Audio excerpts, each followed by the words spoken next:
Bienvenue au Club Dorothée avec Oasis. Le Club Dorothée. Si ce nom ne vous dit rien ou s'il vous dit vaguement quelque chose, je pense que c'est normal.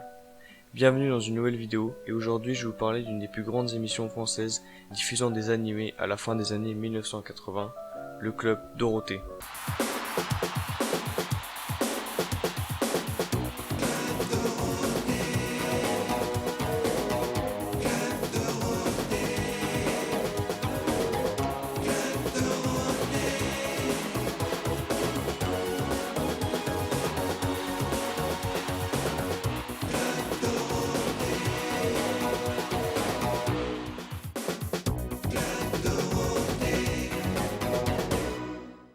Alors, on fait un grand saut de 34 ans dans le temps et on se retrouve en 1987.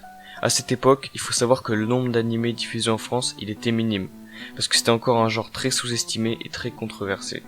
Et donc, c'est lors de cette année, et plus précisément le mercredi 2 septembre, qu'est diffusée la première émission du Club Dorothée sur TF1.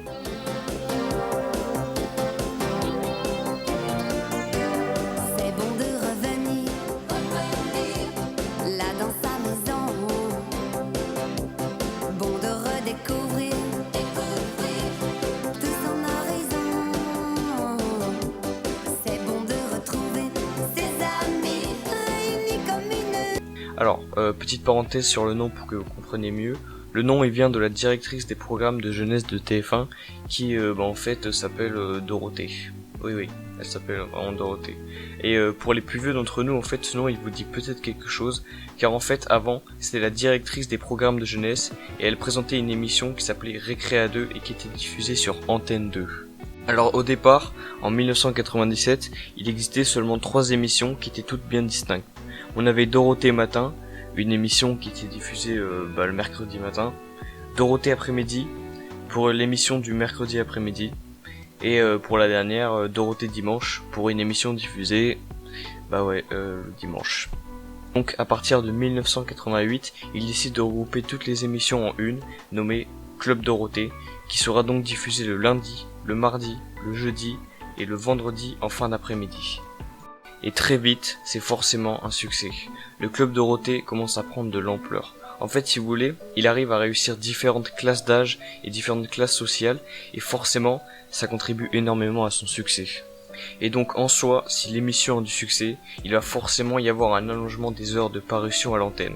Ce qui fait qu'au fil des saisons, le Club Dorothée ira même jusqu'à occuper 30 heures de diffusion hebdomadaire, et 8 heures de direct chaque mercredi matin. Rendez-vous compte, on est en 1988 et une chaîne qui diffuse des dessins animés occupe 8 heures de direct un mercredi matin. C'est gigantesque. Mais malgré cette hype de 1988, il faut quand même noter que les débuts ont réellement été difficiles. Car même si aujourd'hui le Club Dorothée est vu comme un des piliers de la diffusion des dessins animés en France, il y en avait forcément d'autres avant. Et donc, qui dit d'autres chaînes, dit forcément que les droits sur les dessins animés internationaux les plus connus, ils sont déjà acquis. Bonjour, je pull up pour faire une petite parenthèse.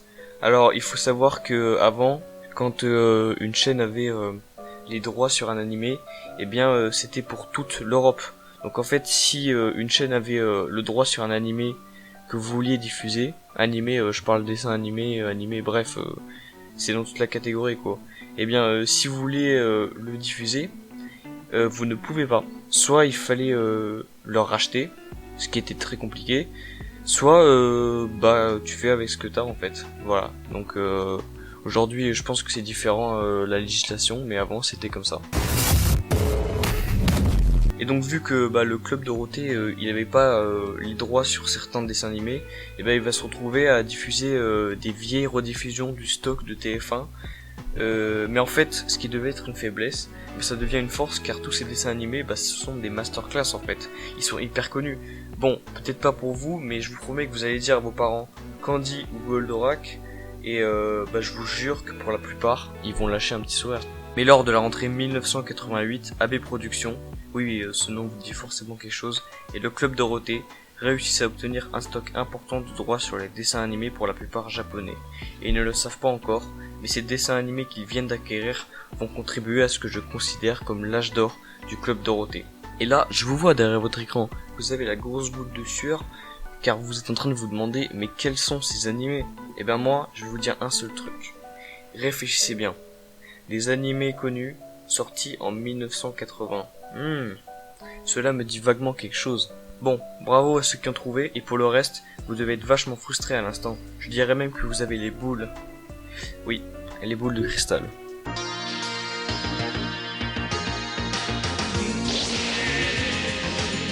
En effet, Dragon Ball et Dragon Ball Z sont des émissions diffusées sur le Club Dorothée. Et forcément, si vous êtes un peu intéressé par les animés ou les mangas, vous connaissez sûrement ces grands chefs-d'œuvre. Et bien sûr, ces deux animés très connus ne sont pas les seuls. Pour citer, il y a par exemple les Chevaliers du Zodiac, Sailor Moon, Bioman, l'École des Champions. Bref, on est vraiment que sur des masterclass. Attendez, c'est pas fini.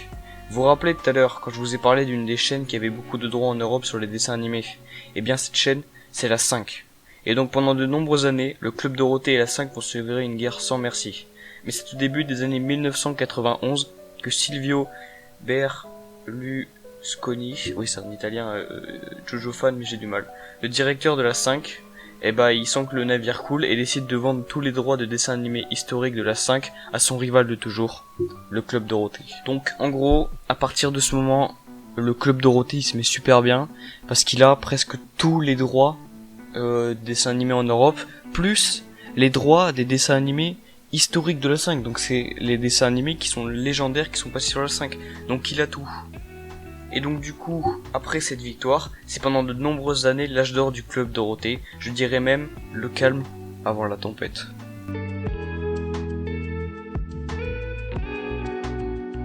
Donc du coup, petite parenthèse sur quelques polémiques que j'ai trouvé assez géniales. Donc tout d'abord, il y a eu un problème avec la série Ken le Survivant. En fait, si vous voulez, cette série, elle a suscité la polémique à cause des scènes sanglantes qu'il y avait. Parce qu'aujourd'hui, en vrai, ça paraîtrait normal qu'il y ait du sang et tout. Mais à l'époque, les gens, ils étaient choqués de voir autant de sang. Et surtout, quand les parents, ils voyaient un gosse devant Ken qui massacre un gars où il y a du sang partout, ils sont pleins. Et donc du coup, AB Productions, pour répondre à ce problème, ils ont embauché une équipe de psychologues. Ils ont adapté tous les épisodes. Et oui, donc c'est la première fois en fait que sont apparus les coupes psy. Je sais pas si vous connaissez, c'est quand on coupe pour éviter qu'il soit censuré l'animé. Enfin, c'est une censure directement quoi. Mais juste il faut savoir que à l'époque les coupures elles étaient vraiment dénuées de sens et que ça a donné des épisodes qui n'avaient ni queue ni tête. Enfin c'était n'importe quoi, il y avait des scènes amputées. Donc du coup l'histoire elle avait aucun sens. Ensuite, on a eu une deuxième polémique assez intéressante. Donc c'est lors du dessin animé nommé Muscleman, il y a eu une scène où on voyait un personnage qui était vêtu d'un symbole, je vous dirai pas lequel, mais ça appartenait à un groupe politique assez radical dans les années 1940. Et donc du coup, il portait ce symbole, et donc pour remédier à cela, parce que ça a été quand même dénoncé. Pour remédier à cela, ils ont décidé tout simplement de supprimer la série. Donc c'est ciao, il n'y a plus de série. Et donc pour finir, en 1991, le CSA, qui est l'autorité française de régulation de l'audiovisuel, ils ont sanctionné la chaîne pour avoir diffusé des scènes de sadisme et de violence dans des épisodes de séries Dragon Ball Z et Superboy, diffusés quelques mois plus tôt. Donc du coup, ces deux séries, elles ont carrément été arrêtées à la diffusion, car jugées inadaptées au jeune public. Aujourd'hui, on est tous d'accord qu'on s'en bat les couilles de la violence dans Dragon Ball Z, dans Dragon Ball et tout. Et bien, à l'époque, ça a été supprimé. Alors, vous êtes en droit de vous demander comment a pu finir cette magnifique histoire. Eh bien, je vais vous répondre. En 1995, en fait, il y a des signes de déclin qui commencent à se faire sentir, et l'émission, elle perd en visibilité. C'est donc à ce moment-là, en fait, que TF1, il charge Dominique Poussier, qui est le directeur de production, de préparer ce qu'ils appellent l'après Dorothée. Donc c'est des émissions qu'il y aura après Dorothée.